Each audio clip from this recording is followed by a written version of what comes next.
My biggest pet peeve right now is that people are calling this movie Tenet. Yes. Instead of Tenet. Yeah. It is the most annoying thing in the world. Like, I've seen maybe 2 or 3 YouTube videos about people talking about this movie.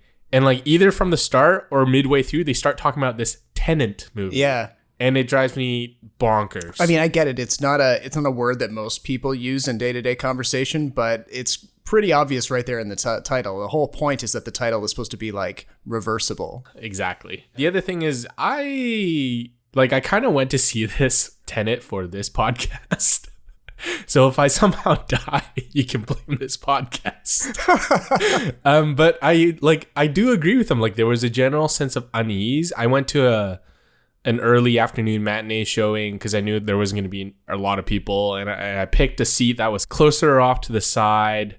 I felt okay going in, but there are times in the movie where, you know, there are some parts where my mind kind of wandered off. That was kind of the thought that I had about how we're like stuck in this like little petri dish of an auditorium. I mean, in my screening, it was they had assigned seating, and you could only sit in these little 2-seat pairs that were roped off. Me too. Yep. And they kept like good distancing between all of those roped off pairs.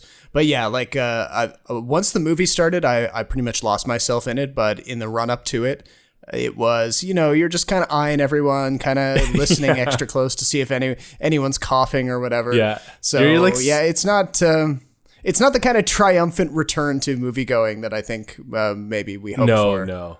But I did feel comfortable enough to go to New Mutants the next day.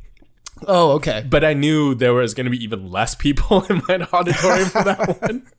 So I felt a little safer, but I'm totally with you. I really enjoyed actually watching a movie on a big screen again. And granted, you saw it on IMAX, but just having like the big sound, yes, and the big screen is just, there's no other experience like it, especially for a movie like this. So yeah, and we'll get into all that as well as the some of the other movies that we watched, some good, some bad, once we come back from the break.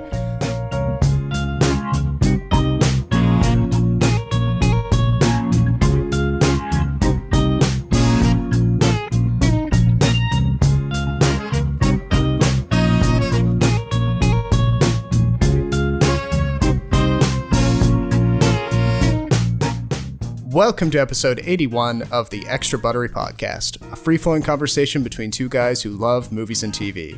This time on the show, we're devoting a big chunk to the one, the only Tenet by Christopher Nolan. It's been on everyone's lips for months now, and both Jason and I have seen it, and we're going to get right into it. But we'll also touch on a couple of other new releases, some of which are hitting theaters, others are kind of hitting VOD. We'll be talking about the much-delayed New Mutants and Bill and Ted Face the Music. But let's get on to the biggest chunk of today's episode right out of the gate, Tenet. So, as you heard in the cold open just then, we both, took our sweet time, planning out exactly how we're going to see this. I mean, here in Canada, it opened a bit early. I guess that's a bit of a gift for the people in this country who have done a better job of managing COVID-19 by and large. But it's still, you don't feel great about going to theaters even when the case counts are low and people are sticking with their masks and everything. But here it is, it's been delayed to 3 or 4 times. And this was going to be everyone's big return to the movies. What was your take on it? Setting aside all the other kind of stuff on the the industry stuff. Well, okay. First of all, we need to right off the bat. I got something that you didn't, and that was a teaser for Dune. Oh yes, you texted me about that, and I was very jealous. Yeah, so that's one of the drawbacks, I guess, to watching it on IMAX is that you don't get some of the theatrical trailers. Yeah. Although Christopher Nolan has like a tendency to put trailers dedicated for IMAX theaters, and I guess Dune is not one of those because it's not him. Just because we're both really big fans of the original, it was more of a teaser, so you get a lot of shots of all the characters, interesting looks, interesting costumes, nothing too crazy.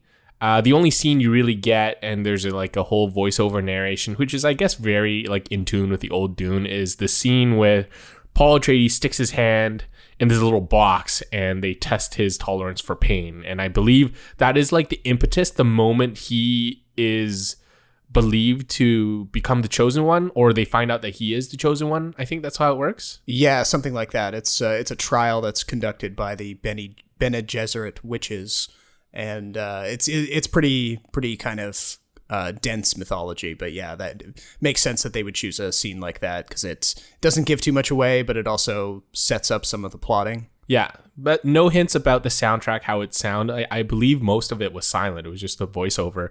You get a lot of, shots of Timothée Chalamet squinting or grunting because he's got his hand in that box. And it kind of, I think, sets the tone for Tenet, actually, because Tenet is a very serious film. It is. There's not a lot of jokes. There's maybe a few bits of banter, but it's pretty cold and clinical.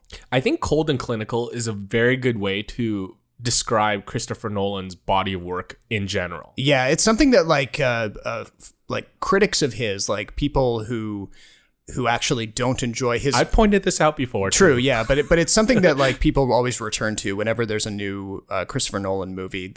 The less so with Dunkirk, I suppose, because Dunkirk was telling a familiar historical narrative. But I remember a lot of criticisms about it with Interstellar and with Inception to a degree. Like it just people say he's not an emotional filmmaker, or he doesn't know how to write emotional dialogue, things like that. And I mean, I see where they're coming from. His movies are not very jokey. There's not like any kind of, like I was saying, other than a few lines here and there, there's not a lot of banter between the characters. But I don't know. It's kind of like, for me, it's sort of like watching a Wes Anderson movie. You know what you're getting going into it, and it's how the filmmaker decides to riff on their established style. So I don't take points off necessarily for the lack of emotion. Time travel. No. Inversion. Aim it and pull the trigger. You're not shooting the bullet, you're catching it. Whoa. Well, I've seen too much. Well, we'll try and keep up. Spoilers ahead, everyone. Yeah, big time. This is a hard movie to talk about without spoilers. I agree. Because even if we like spoil certain things, I think it's still worth your time to go see it, just because like any other Christopher Nolan film, from a technical standpoint, it is brilliant.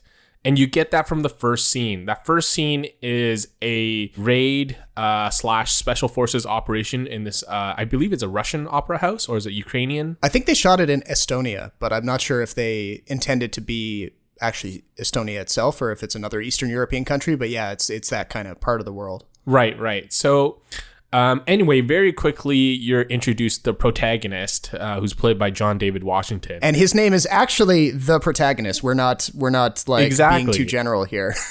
Yeah, exactly. And I think this is Christopher Nolan's way of like acknowledging that this is a very cold and calculated film, where like the character names don't really matter. It's the concept that he's going for, this idea of sort of time going back and forth. Yeah. Because it does play a central part to this protagonist's journey, where it's sort of like the end is the beginning kind of deal. John David Washington's character sort of could stand in for anybody, and he's supposed to be kind of like an archetype for how any person would be totally, turned inside out by learning about this time thing that this movie is about, which we'll get into. Right. So the movie starts off with this raid in this opera house.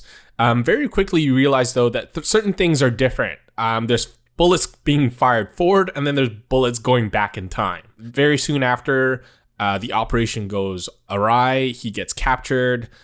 He swallows what we believe and what he believes to be a suicide pill, and then bam, we get the title card, Tenet. And then we kind of start going all over again. Two things I want to kind of point out in the opening sequence that kind of set the tone afterwards. First of all, again, I don't know if this is intentional or not, and a lot of people have mentioned this too before, but the sound mixing, because the characters are wearing some sort of like gas mask during the raid in the opera house, some of the dialogue is completely unintelligible. It's kind of like Bane with that mask on, and I can't imagine what it was like in IMAX because he has a tendency to turn up the sound, like the background noise and the effects. Yes. But the dialogue is like a murmur. Yeah, and he's done it so many times now, both in like, certainly The Dark Knight Rises, but even in Interstellar, less so in Dunkirk. But it's just like, it's his favorite way to mix sound. And I don't know, it's not a mistake. People accused him of having sent yeah, it must be intentional. And maybe the point is that, like, if you were in a real life scenario like some of these things, you wouldn't be able to pick out everything that everybody is saying, and it's supposed to be kind of disorienting. So right. I guess maybe that's what he's going for. And I even had the benefit of having seen this opening sequence before, because I had gone to see a different IMAX screening before the lockdown, and this whole chunk played as an extended sneak peek. Oh, cool. Like 6 or 7 months ago. And it was almost the entire scene up until, I think, just before John David Washington's character is kidnapped by the other side. Mm-hmm. And so I got to see like 8 or 9 minutes of it, and it was just as good the second time around.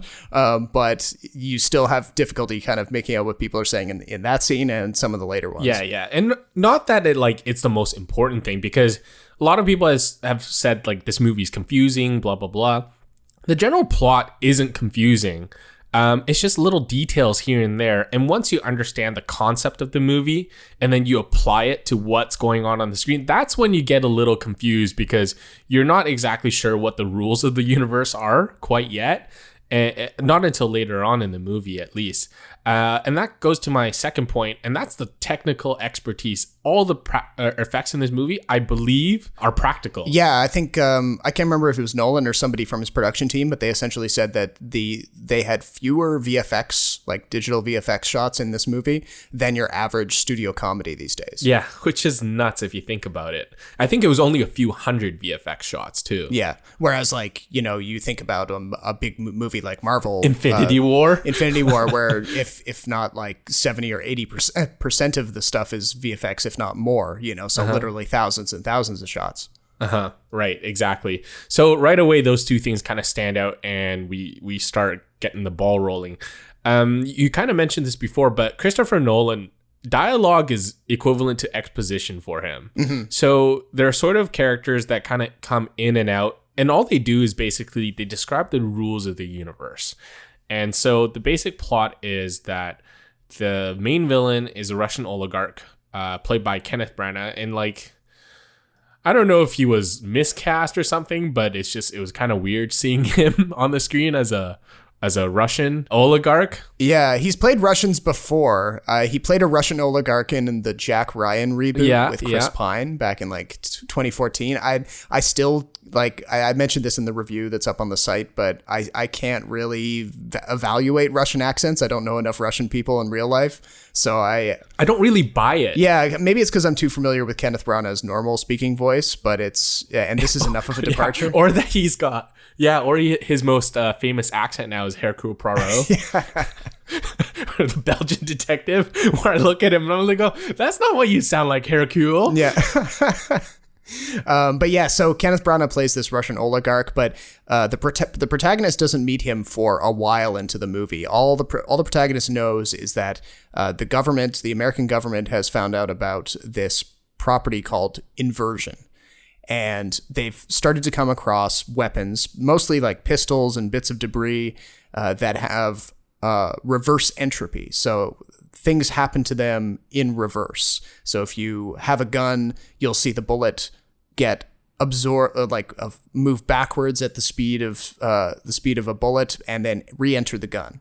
And re-enters the barrel like you've never fired. Exactly. And of course, if somebody was standing in between where the bullet starts and the gun, they would still get hurt. And in fact, we see there's actually worse things that can happen to you because of the timey-wimey Doctor Who-iness of it.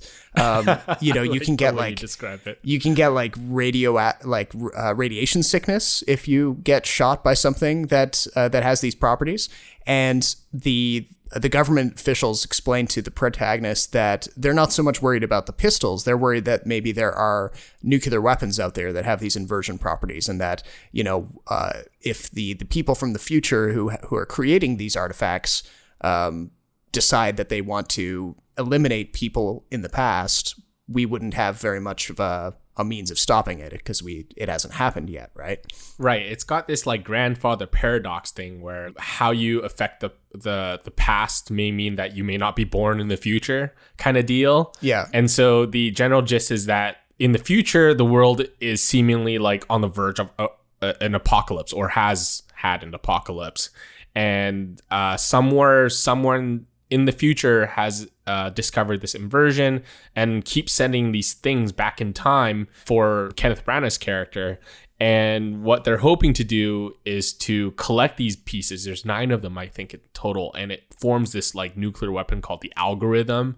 And they're hoping that by using this weapon, they can, change the future for the better. And so basically this whole movie becomes sort of a spy thriller where J.D. Washington and Kenneth Branagh are sort of like on opposite ends, and they're trying to figure out how to prevent him from getting this big weapon. Yeah, and then there's some confusing stuff, where the relationship between Kenneth Branagh's character and his wife, Kat, played by Elizabeth Debicki, their relationship, their marriage is on the rocks, and there's an implication that maybe Kenneth Branagh's character wants to connect his own death to the ignition of the nuclear weapon. Yeah. And kind of live out his perfect day on Earth and then end it all. Yeah. And his wife gets implicated in this, and then John David Washington's character crosses paths with Kat and has to sort of bring her in on the scheme, as well as another agent named Neil, played by Robert Pattinson, who's seemingly with like MI6. He's a British agent of some kind, but this precise agencies and government organizations don't really matter in this. It's just kind of like racing to save all of humanity. Yeah, I think it's one of those like character minutiae doesn't really matter, and that's kind of become a running theme with Christopher Nolan films, where his characters tend to be a little flat. They tend to serve one purpose, maybe two purposes. And I think that couldn't be clearer with Elizabeth Debicki, who plays Kat. She's wonderful, by the way. So she was cast in this film based on her character in Widows, who kind of plays sort of like a damsel in distress, a woman who really finds inner strength throughout the film, but is very much defined by the male characters around her. I thought she was good. I thought the character was kind of boring and flat. And this is a running theme throughout Nolan's films, but do you take points off that then for basically having really weak female characters? Yeah, I mean, it would be nice to see a little bit more from her, like maybe a bit more agency, but I get that the whole point of her character is that she's supposed to be subservient and totally enthralled to Kenneth Branagh's character. She's supposed to feel powerless. She's not supposed to, be able to get out of that. But yeah, it's nice, comparing her against the character she played in Widows. She played a much stronger character in Widows who had a bit more to do, and the arc was a little bit better defined. Uh-huh. That was kind of the confusing bit. I'm not exactly sure what Kenneth Branagh's character, who is called Andre something. Andre? Yeah, Andre. Like, what kind of hold he had on her, other than the kid? Like, what else was there? Yeah, he had the kid. He also had the fact that they had met because Kat was working as an art appraiser, and Andre wanted to buy this Goya painting, or a Goya sketch, I think, and she appraised it for him at an auction house and confirmed that it was real. Although she knew going into this appraisal, she knew that it was a fake. It was a very good fake, but it was actually one of 2 fakes created by a Spanish guy. And she sold it to Andre knowingly. And now he knows that if she were to try to break up with him, run away, take their son away, he would out her to the authorities and basically, get her locked up for a long time. Oh, okay. Okay, that was a bit lost on me. So basically exposing her as a fraud, basically. Yeah, and like totally wrecking her life. And I think that aspect of it is brought up pretty much at the very beginning of John David Washington's exchanges with her, but it's kind of just a means to an end. Like, it's just sort of the door opening, and then once she's in the story, then this stuff with the Goya sketches doesn't really come back into it. Yeah, because the other thing at one point is that there's some sort of supposed relationship between protagonist and Kat, because at one point he basically bargains her freedom in return for him finding the weapon for Andre, right? Yeah, there's a few kind of back and forths, and it was easy to kind of get lost. I didn't really. That's where the dialogue is just kind of like, whatever, dude. Okay, yeah. She's kind of there to be saved, and he's saving her, and the bad guy doesn't want her to be saved. Okay, we get it. That's kind of like the thought process you have. Yeah, it's kind of one of those. It's a sort of a classic spy setup where the villain has the woman under his thumb and uses her as a bargaining chip, and then she kind of trades hands back and forth, and there's all this kind of bargaining over who has her and this kind of thing. And this movie would definitely not win the Bechdel test. I think there's only three female characters. One, Kat. Two, the scientist, who like 90% of her scenes are in this trailer where she's explaining where you catch the bullet.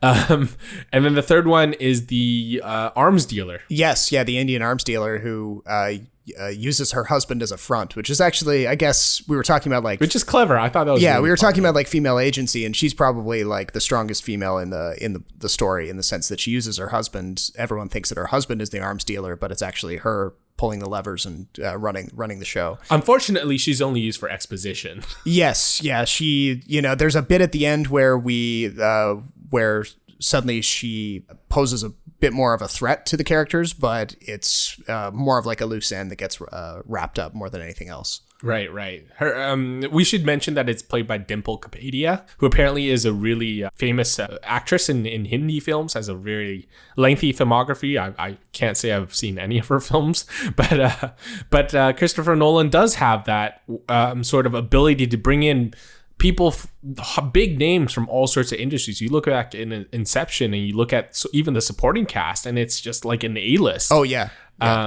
People forget that Tom Hardy had a small role in it, but by then he basically was on his way to superstardom. But I gotta say, the most interesting character, and I think you'll agree with me, is Neil. Yes, I know I've been a Robert Pattinson evangelist for several years now, and people look at me like I'm crazy because they just only picture him in Twilight. But the Batman will change that, though, eh? Yeah, if people aren't convinced by Tenet, Batman will do it. We've seen a in production teaser for Batman now, and it's clear that like the guy's on the cusp of winning back mainstream audiences who might have written him off for Twilight. But he's been doing like nonstop, really interesting art house movies for the past few years, and in this, he's the perfect complement to John David Washington. They, admittedly, they don't have a lot of banter scenes like we were talking about, but they just work really well together as a team. And by the end of it, you get a revelation about their relationship, which is one of the more like heartbreak. What the hell? It's what the hell, but it's also a little bit heartbreaking. It's the closest the movie gets to like real emotion, real like friendship kind of vibes, and it is a little bit sad. And true. It does make you wish that you could see the rest of their friendship. So I think that's partially the actors, but I think it's Nolan kind of giving us the tiniest glimpse into what his movie making would look like if he had a little bit more warmth in it. But he's all about the concept. He's all about the premise. So I think he opens the door and then he shuts it again. Yeah. Of all the male sidekick characters that Nolan has introduced in his films, I think Neil is the best one. I think he is the most likable. I think he's the most charismatic, and I think he has a very interesting backstory, but as you said, Nolan's not very interested in those things. I'm sure he has an idea. I'm sure he has come up with this backstory for a lot of these characters, but in a lot of ways, I think Neil is much more human than the protagonist. I think the protagonist is not saying J.D. Washington did a good job. I thought he really did, but as a character, he's kind of like a blank canvas, right? Yeah. Totally. And he's supposed to guide the audience as he goes along, because he's the guy who needs to have this Tenet sort of philosophy and all sorts of these things explained to him. But we've managed to make it this far without really talking about what it's like to sort of sit there in the theater and try to follow of the, because so basically we were talking about the inverted weapons and these things that sort of move in reverse, but this can apply to people and to vehicles as well. And the means of actually becoming inverted is still a little bit vague even by the end of the movie. We know that characters and items have to pass through what looks like this big kind of bank vault, rotating bank vault kind of door. It's a bit like a giant turnstile in like a subway or something. And you pass through it, and then immediately everything, physics, time, is moving backwards. Characters can perceive that they're walking forward, but everyone who is not inverted will see them walking backwards. And this is where Nolan gets to totally like... That sentence already made my brain melt. Exactly. There's a pivotal scene where they actually like show it to you. So there's sort of two mirrored hallways. One's red light, one's blue light. And they're talking about like, if you go through this thing and you come out the other side, you are inverted, I guess. Yeah. So they explain it and they do it, but I gotta say that scene was so confusing to me. Yes. I couldn't figure out if the red light was inversion or if the blue light was inversion and what exactly has changed. Because there's no like sort of time limit to this inversion.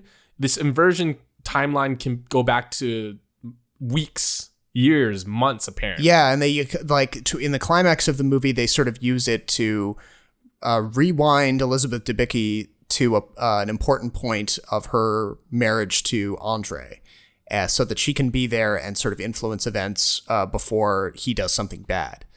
Meanwhile, there's this battle happening in Eastern Europe between forces, two different color-coded forces belonging to the good guys.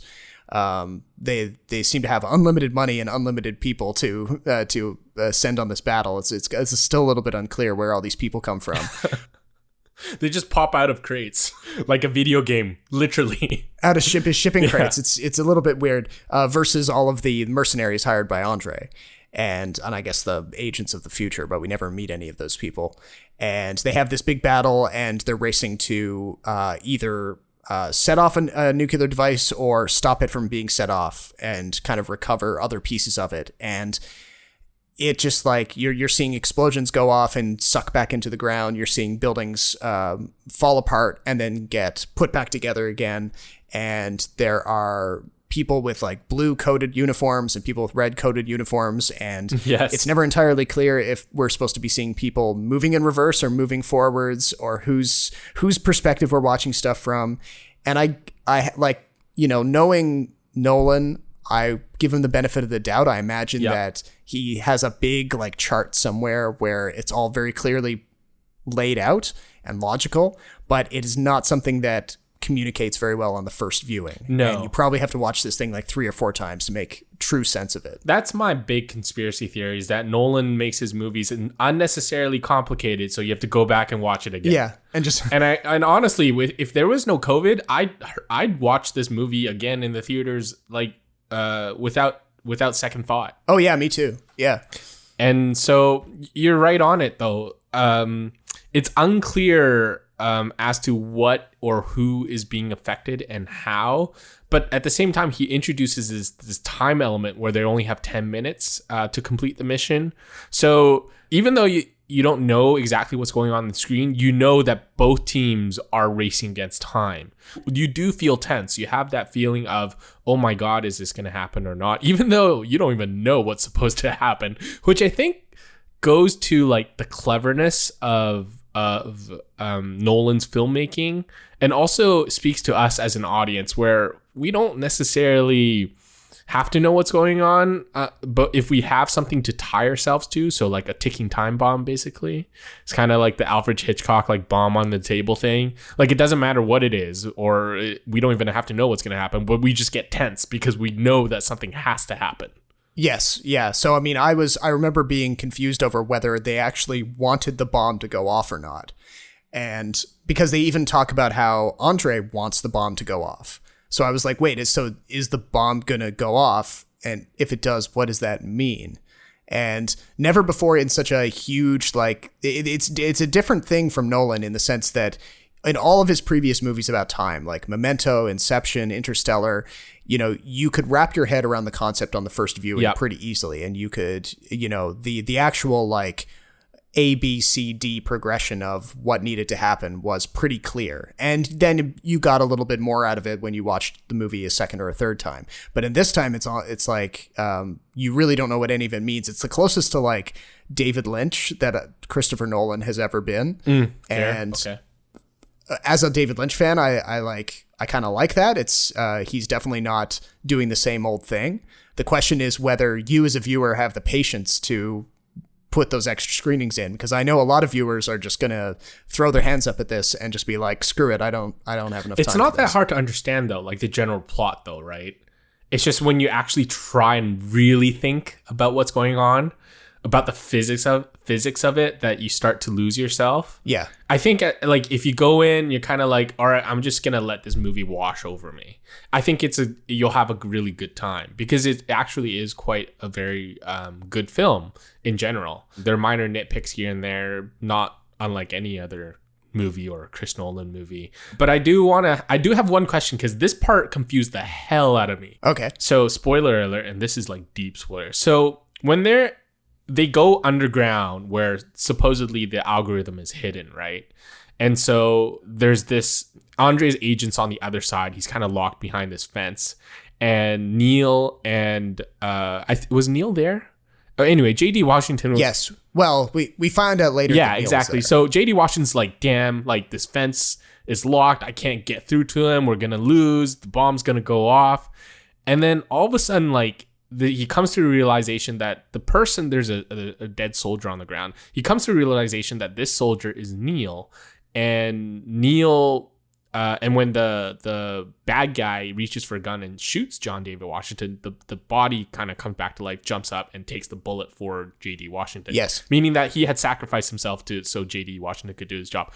I didn't understand. So like, if Neil dies at that moment, how is he alive for the rest of the movie? So basically, Neil had inverted himself he had inverted and uninverted himself a couple of times over the course of the battle because he was trying to get ahead of the protagonist and help him out, and sort of he saw that the protagonist was going to get sealed in that tunnel. So he was trying, he uninverted himself so that he could drive this Humvee across the battlefield and try to... When did he uninvert himself?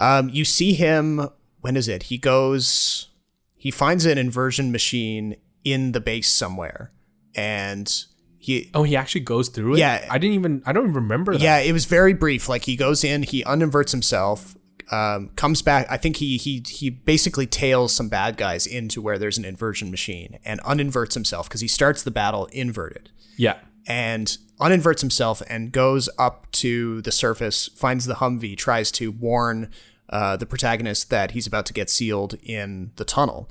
But that doesn't work. So then he realizes that he's going to have to invert himself again in order to, and go down into where the protagonist is and allow himself to get shot so that... and it's only through inversion that he can get there ahead of time, get shot at the right point, and then when everything is okay and we're at like the climax is over, we're still seeing him before he gets shot in his personal timeline. I think that's what's happening. See, just even thinking about what you said makes me like... It makes sense to me. Yeah, like I think, but I'm still like surprised how he's alive at the beginning, during the movie, and after the battle, and how he knows that him and J.D. Washington are gonna have this like wonderful partnership that results in him taking a bullet for J.D. Washington. Yeah, because everything that happens before the battle, it's real time, right? We're going forwards in time, right? Yeah, because when the protagonist first meets up with Neil already knows about the what's going to happen because he's in a different time stream. Right. So he pretends like the protagonist is... He pretends to not know anything, right? He pretends that the protagonist is recruiting him for the first time, but he's totally aware of everything that the protagonist is about to tell him, and he just carries on because he knows that if he tells the protagonist what he knows, that it will change the future. So it is very, so we're seeing them, but then they both move in the same direction going forward. They both end up at the battle, but it's through those inversions that Neil does right towards the end that make it possible for him to get to the guy, the mercenary guy in the pit ahead of time. My mind just melted again. So as the protagonist continues forward after the events of the movie, he will eventually meet up with Neil again, but it'll be a version of Neil who doesn't know anything about the inversion stuff. And so he'll be recruiting Neil for real at that point, because the protagonist will have the benefit of everything he just learned in the battle scene. Okay, let's do this chronologically. Okay, so let's say after the events, J.D. Washington basically goes on to establish Tenet, the organization that like does all this. Yeah, stuff, he's right? the expert. He knows everything. Yeah. He ends up being actually the guy who sets all these things in motion. So in the future, after the events of Andre, he meets Neil. Him and Neil work together, and somehow the world goes to shit. So he sends Neil back in time to help him, basically. Yes. Okay. Yes. To a time where J.D. Washington doesn't know anything.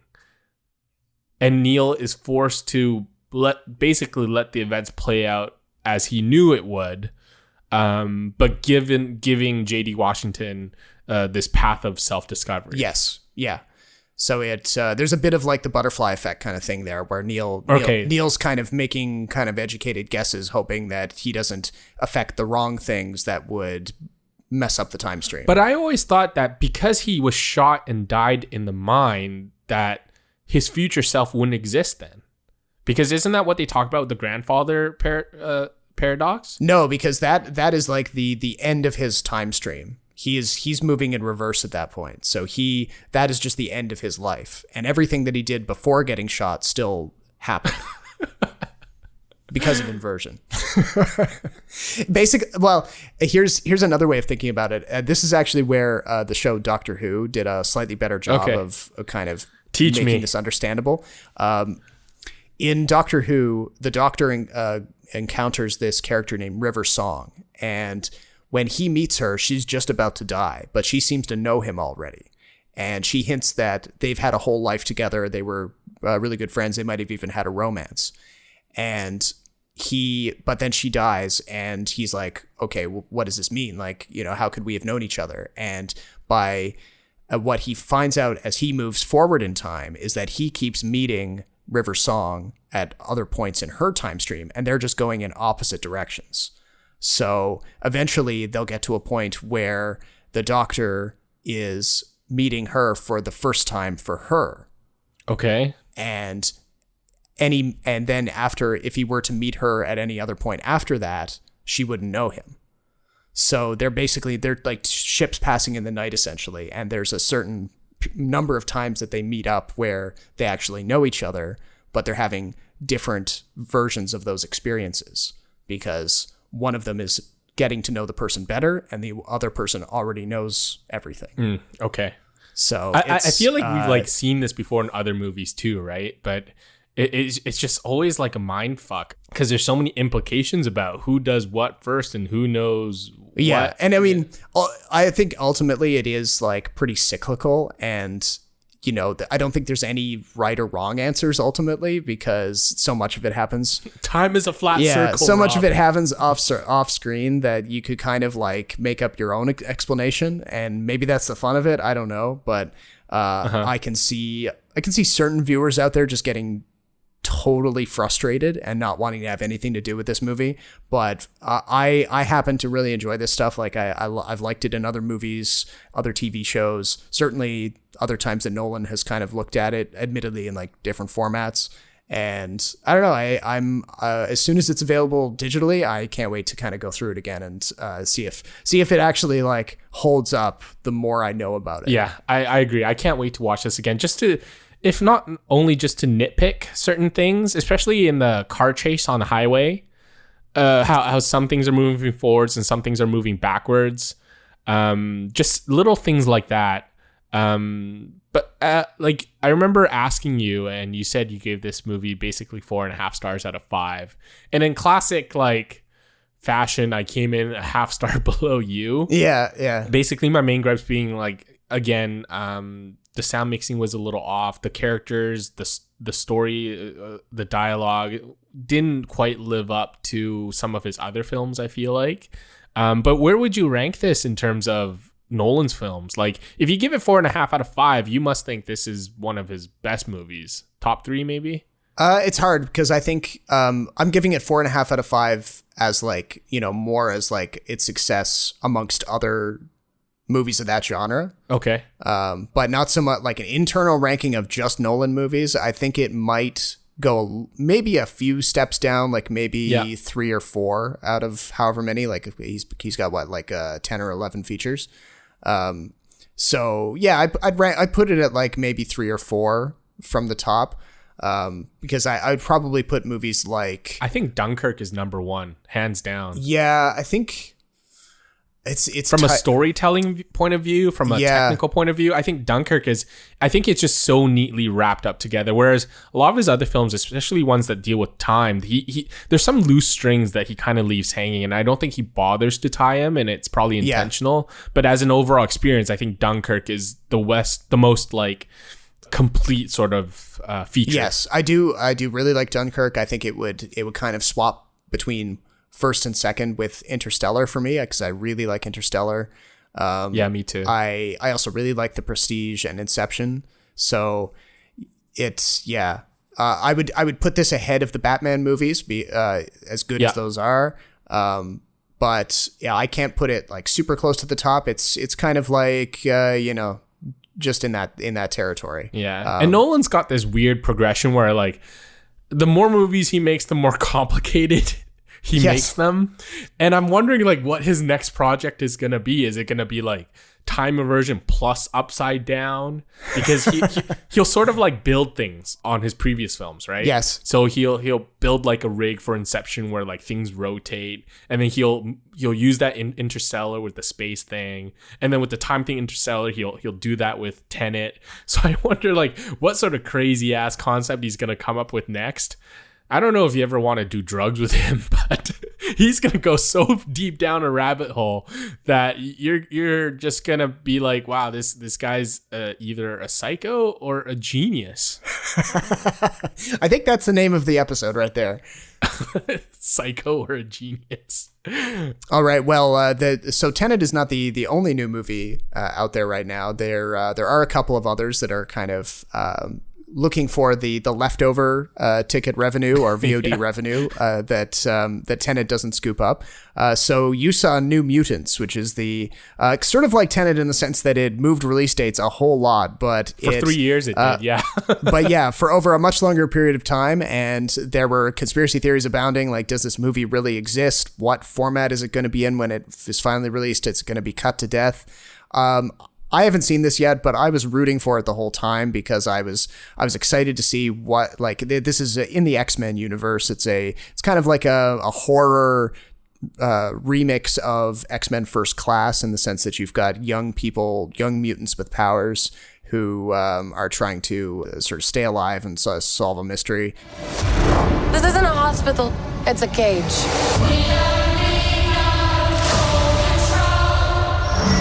It's important we find out your power so we can help you get better. I saw something I don't think she wanted me to see. It doesn't sound like, after all of the back and forth and the arguing about this, that it actually turned out to be a good movie. It's not a good movie. Let's just get that out of the way. But it's also not a bad movie. Okay. Which I think is sort of a testament of its own, because usually films that go through such a lengthy post-production process usually end up being really, really terrible. Just because it's changed hands too many times. Yeah. This was one of the casualties of the Disney deal when they bought 20th Century Fox. So the two studios, obviously, from reports, from what I gather, had different ideas about what to do with this film. When it was first sort of conceived, sort of a new franchise, a new chapter in the X-Men universe, in the same vein as Deadpool with the R-rated stuff, Logan with the, you know, Western drama heavy stuff, it wanted to have a different tone. It didn't want to be like a big budget good versus evil blockbuster. So the New Mutants is set in the X-Men universe, and it features 5 teenagers who are stuck in this. Wait, are there 5? Yeah, 5. 5 teenagers who are stuck in this abandoned hospital run by this weird doctor, mysterious doctor, and pretty soon they realize they're being basically experimented on because they're mutants, and it's a hospital, but it's really more like a prison. And one of the new characters, the main character, Danny Moonstar, has this ability to basically discover the fears of other people and sort of make them visualize it, sort of manifest it, and sort of like Scarecrow? Yeah, exactly. Different comic universe, but yeah, same basic thing. Yeah, same basic thing. So what you get is this movie that doesn't really have an antagonist, because the antagonist is like sort of the fear itself kind of deal. So there's no real big bad guy, although they tease someone much bigger, Mr. Sinister, who is like, you know, beyond, but it's never going to happen because this franchise is going nowhere. These 5 characters are stuck in this creepy hospital. Their fears are manifested. There's creepy, gangly sort of alien creatures that look like the monster from Pan's Labyrinth. Oh yeah, the man with no eyes, I think it's called. Yeah, or No Face or something. No Face, something like that. And then there's this like big mystical giant bear that manifests itself, and it's one of those films where like you could see the elements. There's, you know, dark hallways, these creepy aliens jump scaring you. There's a girl in a pool who's like maybe a witch, and you know, is the seductress and sort of seduces the male character and then forces him to do something terrible kind of deal. The problem is that 1, it's very flat. 2, there's too many characters to go over. So even though there is a main character, they try to devote enough time to all 5 of them, and it ends up just being like a bunch of boring backstory. You know, oh, I was ostracized. Oh, I did this. I did that. Blah blah blah. Yeah. At one point, they even like go to an attic where they think is a safe space, and they play a game. And you think, you're like, oh, okay, well, this will be fun. Maybe they play a board game, or they, you know, use their powers for fun. But no, they hook themselves up to a lie detector test and ask each other personal questions. I'm like, wow, that is like the most gimmicky, the most cheap way to just, you know, unearth dark secrets about each character. It's neither funny nor touching. There's a bit of a LGBTQ love story in there that I felt a little shoehorned, but yay, representation, I guess. The special effects are actually okay. You'd think so after 3 years of production. Yes. The powers, say for example, Charlie Heaton, he's in it. He plays Sam Guthrie, whose power is ability to just go very fast at insane speeds and propels himself into the air. Some of the special effects are kind of sort of, I think, B film, kind of not unlike the Umbrella Academy. It has a bit of that vibe to it. And unfortunately, it doesn't all quite come together. I thought the performances were good, especially Anya Taylor-Joy, who plays this Russian girl who's like basically a sorceress. She's one of my favorite up-and-comers right now. Okay, well, I mean, if you ever get the chance and you don't have to pay money, you can watch her in this. I think she was quite good. I think her Russian accent is slightly better than Kenneth Branagh's, but again, I can't really... shots fired. I can't really tell, really. In sort of the X-Men lore, she plays the sister of Colossus, which is the guy who turns metal. And so, I mean, props to Disney and Fox for producing a movie that's watchable, and I think that's a feat of itself. So I hesitate to give it a bad score, just because knowing what it took to actually release this film.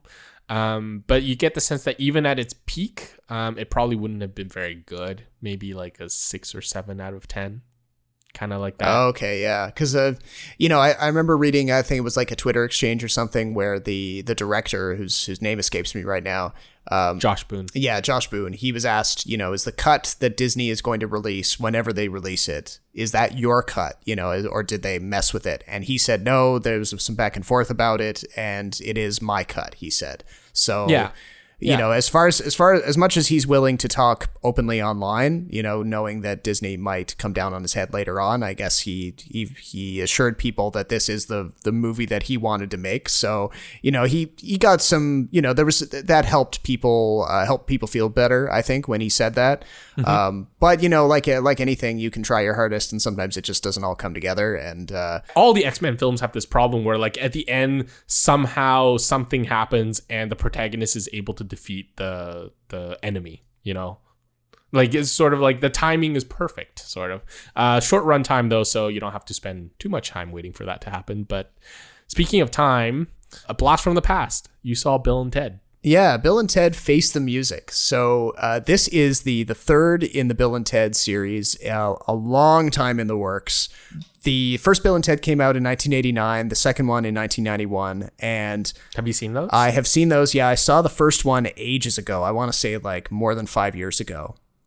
Might have even been on TV is when I watched it. It's still funny. It's still really funny. And then you have Bill and Ted, played by Alex Winter and Keanu Reeves. They play not really stoners, more just kind of heavy metal dudes. They're airheads. Airheads who, they're also not surfers, even though their accent kind of sounds like your stereotypical surfer dude.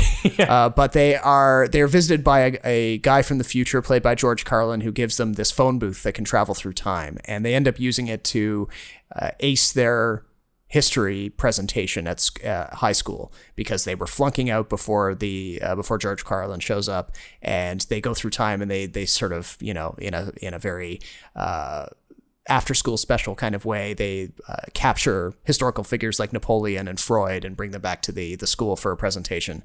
And they then, in the second one, instead of being like a time travel one, we've got Bill and Ted's Bogus Journey, and they don't travel through time. They kind of travel between heaven and hell, and they're facing off against robotic duplicates of them that were sent from the future by an evil guy in the future who's annoyed by how big of an impact they've had on society 600 years on. So they end up going down to hell. They make friends with the Grim Reaper, played by William Sadler. Then they go up to heaven and they recruit these like Martian scientists to build good robot duplicates to fight the evil robot duplicates.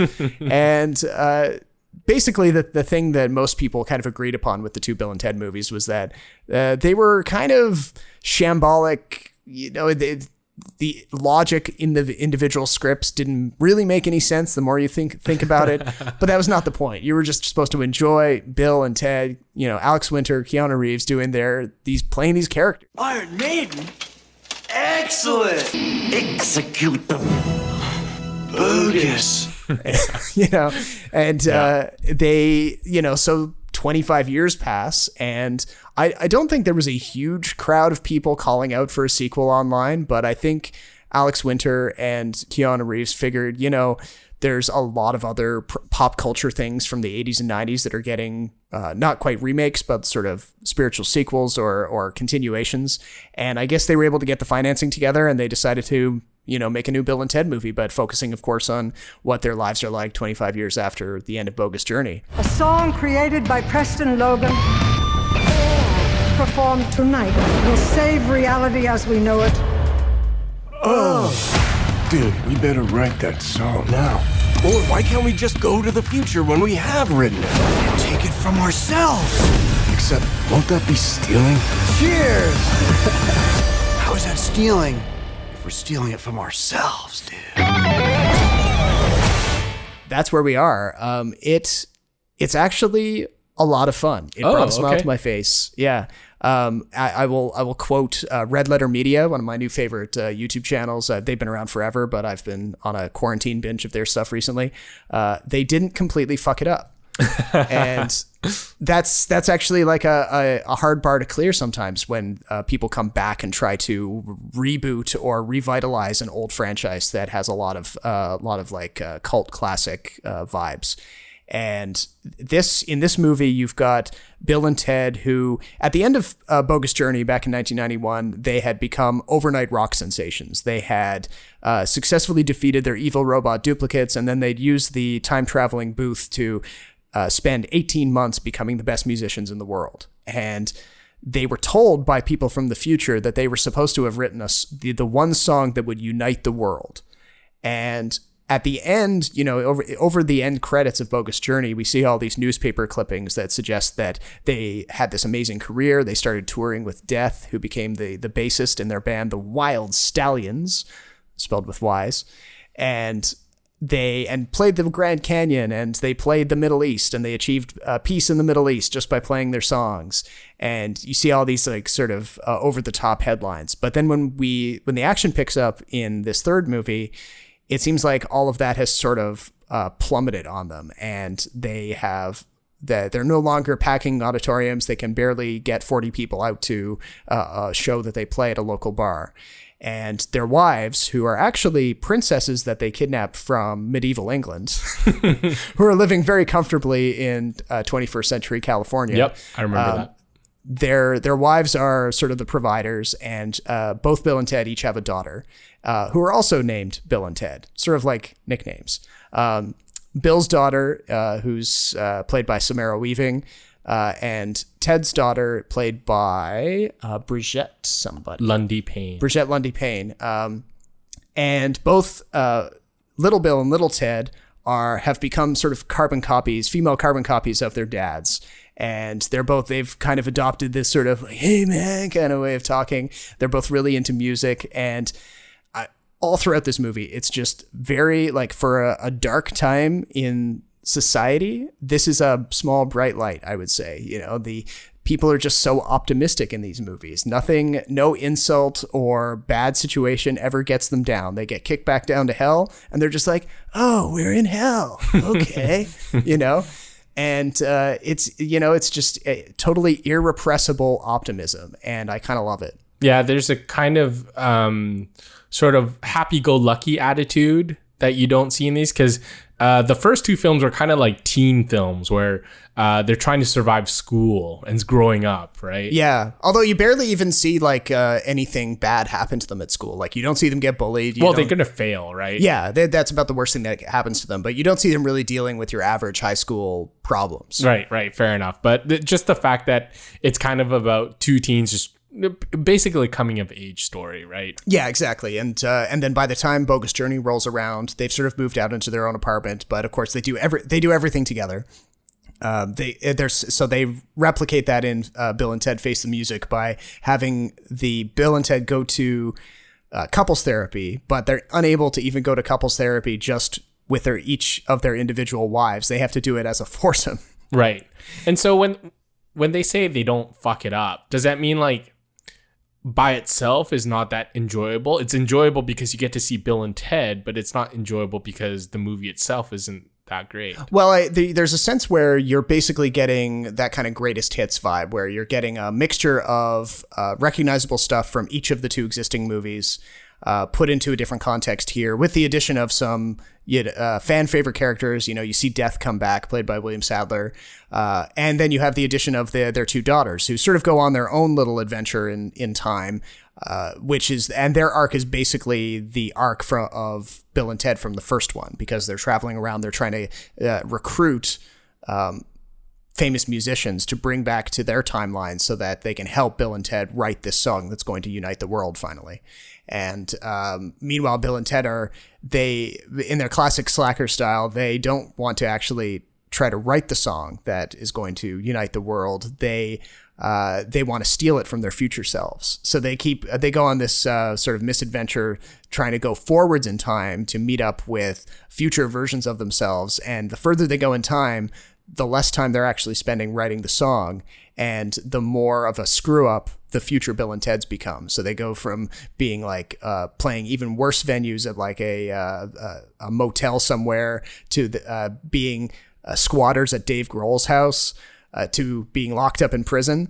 And the future Bill and Ted keep saying, "Oh man, you guys suck. You know, the more you do this, the more likely it is that our wives are never gonna come back to us." And that just freaks out present day Bill and Ted even more and makes them even less likely to try to write the song and more likely to try to skip ahead to wherever the song has been written. So that's kind of the ticking clock of the movie. And then in the meantime, we do get a few glimpses of stuff happening in the future where the longer that they put off writing this unifying song, the more of the time stream gets screwed up. So you start seeing historical figures getting sucked out of their proper times and getting plopped down all over the place. So, George Washington gets sucked out of the boat going across the Delaware, and Jesus gets sucked out of the Last Supper, and he ends up, getting relocated somewhere else. And so they finally, all the characters have to come together for this great big concert on the freeway in California to fix everything. And it's kind of got that Brian Wilson recording Pet Sounds sort of thing, where there's so many different styles of music and genres getting woven into this one big song, this one epic thing. You've got Jimi Hendrix rocking out, and you've got Mozart in there, and you've got some futuristic Asian flautist from the 24th century in there. And the songs are actually, they're pretty decent. They must have gotten somebody who actually knows what they're doing to compose these things. But honestly, it's just the whole experience of watching the movie is call outs, to familiar stuff, enjoying Samara Weaving and Brigitte Lundy Payne's interpretations of Alex Winter and Keanu Reeves' mannerisms. Mm-hmm. And, for anybody who I had recently watched Bogus Journey in preparation for this, so it was fresh in my mind, and I was like, oh yeah, okay, more Bill and Ted, let's go.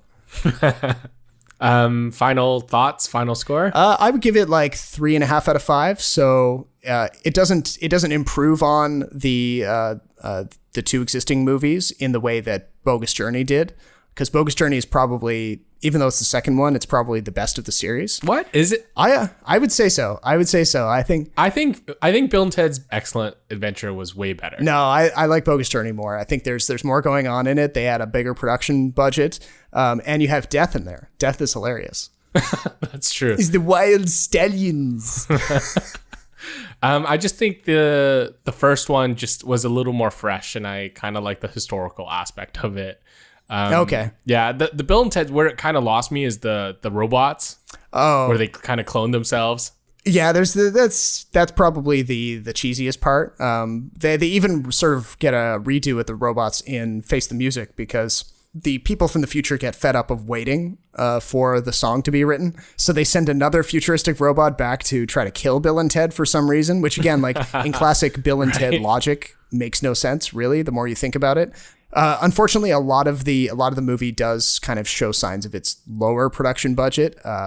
Bill and Ted movies have never been super glitzy looking, but this one was very clearly, a lot of it was done on a big green screen studio, and the backgrounds look a little bit kind of, they're as again on Red Letter Media was pointing out, like, they're very well rendered. They look more photorealistic than what we saw in the older movies, but right. The characters kind of look like they're hovering in the middle of it.